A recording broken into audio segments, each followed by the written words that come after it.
What's happening, people? I hope you're all well. So in this video, I want to talk about how do you beat Oleksandr Usyk, because so far as a pro, he is unbeaten and he was the undisputed cruiserweight champion, and he is currently right now the unified heavyweight champion, and he's going in to fight Tyson Fury for the undisputed heavyweight championship. So how do you actually go about beating this guy? Because many have tried.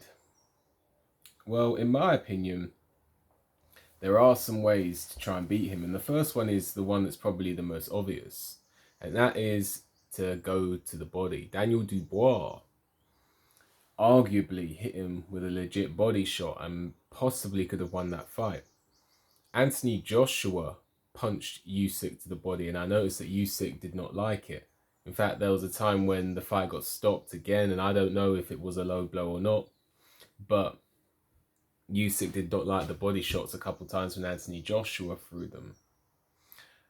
Another time in the amateurs when Oleksandr Usyk was facing Beterbiev, he got dropped to the body.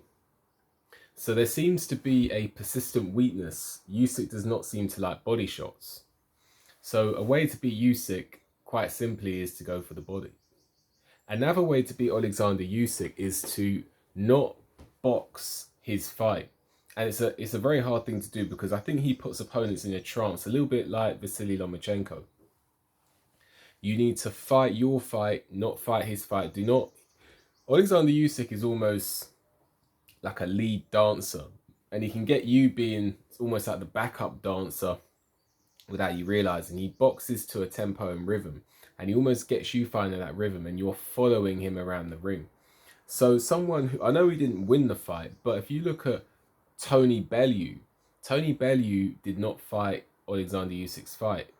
Derek Chisora did not fight Oleksandr Usyk's fight. And both of them had success against Oleksandr Usyk.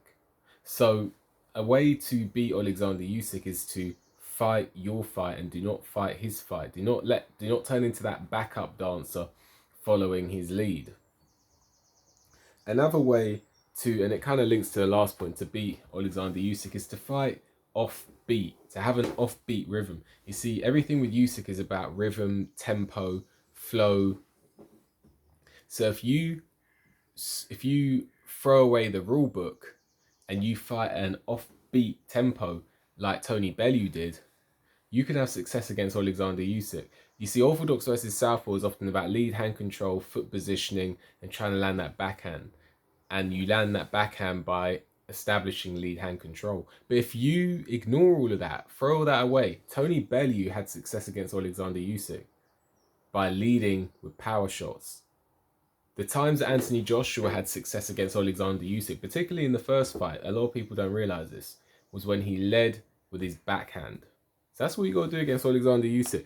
Throw away the rule book a little bit and then fire an offbeat tempo. Another way to beat Oleksandr Usyk is to fight the big man fight. Now, Oleksandr Usyk is a small man in a big division. Now, don't get me wrong, he's not a small man in terms of walking about the street. He's much bigger than me. But in terms of heavyweights, he's a small man. You need to impose your size on him. You need to play the big man game, lean on him. I've never seen anyone successfully do this. I saw Anthony Joshua in the second fight half attempt to do it, but I've never seen someone put their weight all over, apart from Derek Chisora. And Derek Chisora ran Oleksandr Usyk very close. So you need to understand that you need to lean on this guy. You need to use your weight on this guy. You need to rough him up in the ring. So those are some ways you can beat Oleksandr Usyk. Now, there's no guarantee you're going to beat Oleksandr Usyk, because maybe he's just that good. But in my opinion, ways to do that: aim for that body, fire an offbeat tempo. Do not fight his fight. Lead with power shots. Do not try and sell it up with your lead hand, because Oleksandr Usyk's very good at that lead hand game. And another just very quick one: don't follow him around the ring. He's got immaculate footwork. Do not follow him around the ring. Don't be scared to take a step back and refuse to follow him. Let him come to you. Anyway, what do you think about what I spoke about in this video? Let me know. Like the video, subscribe to the channel, leave a comment. Hit the notification bell so you get a notification when I make a new video. If you appreciate my work and want to leave a donation, there's a link for that in the description. With that, enjoy the rest of your day, and I'll see you on the next one.